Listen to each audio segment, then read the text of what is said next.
Hello everybody, this is TF Geek 2199 here with another review. Today I will be reviewing the Studio Series 61 Sentinel Prime and Studio Series 60 Constructicon Scrapper. So let's jump right into it as always. Take a quick look at these boxes here. You got that Studio Series logo, 61, Sentinel Prime, Transformers, Dark of the Moon. Some very, very, very nice artwork there on the side, a close-up of his face, the basic stuff there at the bottom, the Voyager class stuff, and on the back for every other figure, we do have the transformation sequence here, 32 steps, vehicle mode as well, and about forgot, I apologize. We do have some more artwork here on this side of the box. Very nice CGI model of Sentinel himself. And as for Scrapper's box, we do also have a very nice box detail here. We do have him down there in the corner, as you can see, Constructicon Scrapper, Studio Series 60, Revenge of the Fallen. And on the side, you get a close-up of his face there. And of course the Voyager series. You also get this beautiful work on the back here of his robot mode and alt mode. And one last quick look here on the side, we do get that Devastator picture along with the Devastator logo right here. Very, very nice. Very nice. Okay, and let's jump into it here. We got first Sentinel Prime. A figure that a lot of people have waited for at least a better figure than what we had. We did get the Leader Class one when Dark of the Moon came out. He was not terrible for his time, but now compared to him, not as good. At least in my opinion. I would still love to get a hold of him if at all possible at some point, but that's a future goal. Let's take a quick look at him here. First, we'll take a quick look at that head sculpt, which is absolutely gorgeous. As most Studio Series here, he does have a ball joint at the head. It is a very tight joint. He can only turn about to there and turn about to there. He can look up that far, look down that far. He has some great articulation here. He can rotate his arm 360 here. Same way with this. Does have wrist swivel, a bend at the elbow, and his shoulder pads do move up and down, allowing him to get a pretty good reach. As for his feet here, he does kick up about this high, which is very impressive in my opinion. He can kick back about this far due to the kibble on his back, which can be altered and moved if you so choose to. He does have a very nice knee bend, as you can see here. Very nice, holds together well. One thing that I have a complaint about is he actually has no ankle tilt, which it looks like we will be getting that upgrade here soon. It will be a third-party upgrade kit for this figure, so stay on the lookout for that. As for his weapon, we do get his dual-ended sword here, which doesn't look terrible, but again, in the upgrade kit, it sounds like we will be getting that, plus the iconic shield that he wielded in that movie. So hopefully we'll be able to get our hands on that fairly cheap. I don't know the price yet. They have not set that. Pre-order should start here soon, but that would be Sentinel Prime. And moving on here to Scrapper. Scrapper looks amazing, in my opinion. That beautiful yellow really makes him pop. And I forgot to mention that on Sentinel, but that red is very, very vibrant. It really adds to his figure. Let's get a quick look at this guy's head sculpt here. If the camera will focus on, there we go.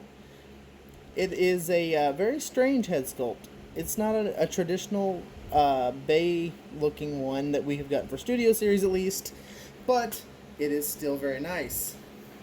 The detailing on him is incredible. The mechanical detail especially really just makes him pop in my opinion, and 100% would recommend if you can get a hold of him. I know he is very hard to find right now. In fact, I'm still looking for Overload. He is the only one I'm missing. So, if you get a hold of him, grab him as soon as possible. I highly recommend. Let's get into the articulation here real quick. He does have a he can do 360, but this gets in the way here. This little nub really prevents him from doing it. It can be done. You just have to maneuver a lot of things, and I really don't want to push the limits of this figure. He does have a bend at the elbow on both arms. This one being a little bit longer here. This does not bend here, which is fine, but his hand does, allowing his pincher to have a little bit more posability and dynamic poses. As for this hand, it does not open, which is a downfall in my opinion. I would have liked to have at least had it so it could open like a claw motion of some sort, but not that big of a deal. Still looks amazing. He does have a double hinged elbow here on this one. He does have a swivel here at the bicep. He does also have a decent bend at the knee on this one. He can't kick very far. He doesn't have a very frontward knee bend, but he can kick very, very high. So that is not terrible. Same articulation here on the other leg. It does have this motion here where you can flip it in and out like this. He does not really have a ankle tilt, which again can be a problem for certain poses, but he also is one that will be combining into Devastator. So hopefully that review will be coming soon enough. Once I get a hold of Overload, count on it. But I think that's about it for the robot mode. And let's take a quick look at their alt modes. And as you can see, their alt modes are absolutely beautiful. The mechanical detailing, especially on Scrapper here, is so impressive to me. I mean, he looks amazing, in my opinion. He's not the best that we have gotten, but he is one of the best. As you can see here, everything combines really nicely, it cleans up, and he also has very nice motion. One other thing that is very unique that works well is the function here is when you lift it, these actually function as if they are supposed to here, which is a very nice detail. Oops. Well, that was working. But when you move him up and down, he does have that tendency to pop up like that, but other than that, no complaints. He is a very beautiful figure. Underside, as you can tell, still very kibbly, but nobody really looks at the bottom, do they? I mean, that's not the point of the figure, is it? But continuing on over here to Sentinel Prime, he has that absolutely gorgeous red that really makes him pop here. One thing that you can do here, he also does have his water hose, being as how he is a fire truck. He does have the capability of lifting it up, and it holds its position fairly well, so if you wanted to pose him like that, you very well could. Storage wise, he can store that up like that, and it holds in very securely. And as for the rest of the detailing on this mode, it is very well built. The detailing in the textures of the plastic itself are absolutely gorgeous, and I can't get enough of this figure, actually. Like, I actually own two as of right now. One will be staying in this mode, and one will be staying in his alt mode too. So, as you can also see here, it may be kind of difficult to see, but this is it's a smoked dark gray plastic. and it is see-through. It is very, very hard to see, though.